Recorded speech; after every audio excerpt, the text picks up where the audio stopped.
How are we today, guys? Jack's weekly tip back, and today we're looking at the golf grip, and an important part of the golf grip is going to be your trigger finger. So the bottom hand on the club, whether you're a right-hand golfer or a left-hand golfer, the key distinct gap between your middle finger and your pointer finger, basically 1 finger width apart, is going to be our standard. So you're going to see your finger sort of hooks and wraps underneath. There's a little bit of a gap between those hands, and that will create your trigger finger. From this angle, it's going to look like that. Down the line, when we're looking from this point of view, you'll start to see a different shape starts to form my right hand. The webbing between my thumb and sort of pointer finger, it's nice and compact together. From there, we're going to have very little movement. So one, it creates stability.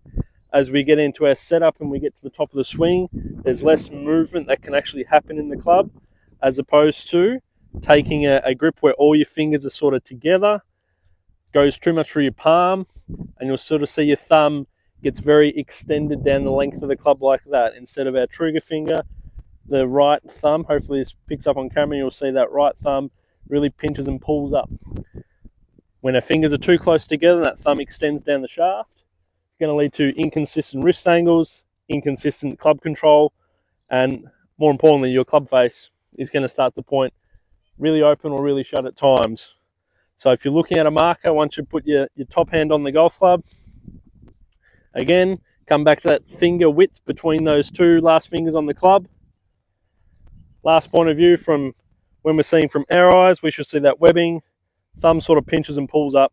If you haven't done this before, it'll feel really awkward, but it's going to enable you to have better club face control in the long run. So when we start to hit shots, as we come back and through, we're going to have better structure,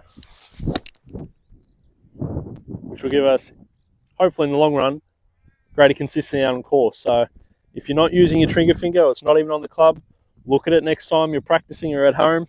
It could be the difference when we're out on course.